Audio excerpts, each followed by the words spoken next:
क्या उत्तराखंड को देवभूमि कहना एक मार्केटिंग टैग है?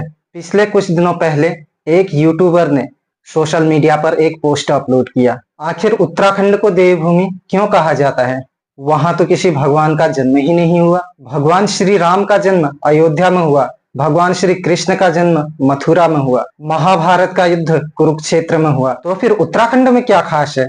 सिर्फ कुछ मंदिर? आज की वीडियो में हम समझेंगे कि उत्तराखंड को देवभूमि क्यों कहा जाता है, और शायद वीडियो के अंत तक आपको खुद जवाब मिल जाएगा।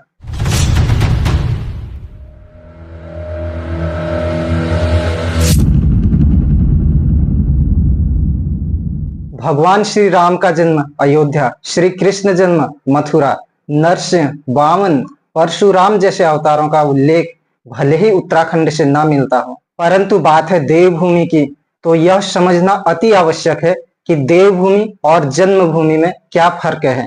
जिस भूमि पर भगवान ने जन्म लिया हो उसे जन्मभूमि, जहां पर उन्होंने राज्य किया हो उसे कर्मभूमि, परंतु जहां पर भगवान ने तपस्या की हो, साधना की हो, जहां ऋषि मुनियों ने तप किया हो और जहां से मोक्ष प्राप्त होता हो उसे देवभूमि कहा जाता है। और यही चीज उत्तराखंड को बाकी राज्यों से अलग बनाती है, और इसका सबसे बड़ा प्रमाण हिंदू धर्म के 18 पुराणों में से एक स्कंद पुराण में मिलता है। स्कंद पुराण में हिमालय के जिस क्षेत्र का वर्णन सबसे ज्यादा मिलता है वह आज का उत्तराखंड ही है। स्कंद पुराण में इसे दो हिस्सों में बांटा गया है।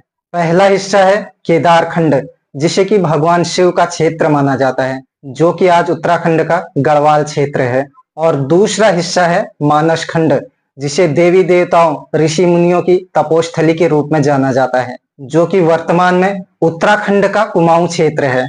जब भारत के कई राज्यों का अस्तित्व भी नहीं था, तब भी उत्तराखंड धार्मिक साहित्य का क्षेत्र था, और भारत की सबसे पवित्र नदी, जिसमें स्नान मात्र से जन्मों जन्मों के पाप कर्म धुल जाते हैं, उसका उद्गम स्थल गोमुख, जो कि उत्तराखंड में है। पुराणों में वर्णन मिलता है इसी जगह पर राजा भगीरथ की घोर तपस्या के बाद मां गंगा का अवतरण हुआ था।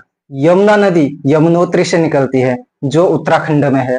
पंचप्रयाग, जिसमें विष्णु प्रयाग, नंद प्रयाग, कर्ण प्रयाग, रुद्र प्रयाग और देव प्रयाग, सभी पवित्र नदियों के संगम उत्तराखंड में है, जहां स्नान और तर्पण का हिंदू धर्म में अत्यधिक महत्व है। चारों धाम, बद्रीनाथ भगवान विष्णु का प्रमुख धाम।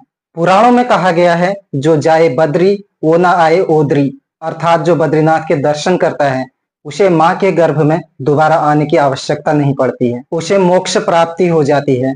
केदारनाथ 12 ज्योतिर्लिंगों में से एक, गंगोत्री, यमुनोत्री, पंच केदार, पंच बद्री सब उत्तराखंड में है।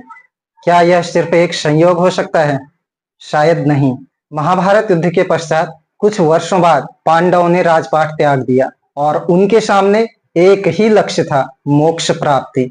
लेकिन मोक्ष प्राप्ति के लिए वे अयोध्या, मथुरा या काशी नहीं गए, बल्कि हिमालय की ओर स्वर्ग रोहिणी पर्वत, जो कि उत्तराखंड के चमोली जिले स्थित माड़ा गांव से 30 से 35 किलोमीटर दूर है, उस तरफ गए। और माड़ा गांव में ही स्थित व्यास गुफा में महाभारत नामक ग्रंथ की रचना हुई।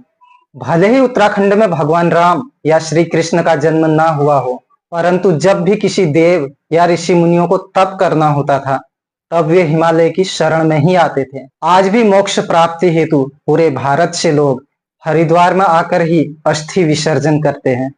कहा जाता है हरिद्वार में अमृत की बूंदें गिरी थी।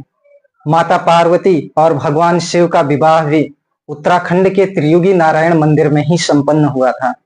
ऋषिकेश का नाम ही ऋषियों के केश पर पड़ा है, अर्थात वहां अनगिनत ऋषियों ने साधना की, और यही वजह है उत्तराखंड को देवभूमि कहा जाता है। सवाल पूछना गलत नहीं, परंतु उत्तराखंड को किसी भगवान के जन्म के आधार पर आंकना बिल्कुल गलत है। अयोध्या भगवान राम की जन्मभूमि है, मथुरा भगवान श्री कृष्ण की जन्मभूमि है, लेकिन उत्तराखंड देवताओं की तपोभूमि है, मोक्ष भूमि है, गंगा यमुना की जन्मभूमि है, चार धाम की भूमि है, ऋषियों की साधना भूमि है। और शायद यही कारण है हजारों वर्षों से लोग इसे देवभूमि उत्तराखंड कहते आए हैं। इसलिए अगली बार से किसी भी चीज पर राय देने से पहले उसके बारे में रिसर्च जरूर कर लेना। गूगल फ्री का है और वहां भी जवाब ना मिले तो एक बार उत्तराखंड आकर हिमालय की शरण में शांति से बैठना, कई सवालों के जवाब खुद ब खुद मिल जाएंगे। जय देवभूमि, जय उत्तराखंड।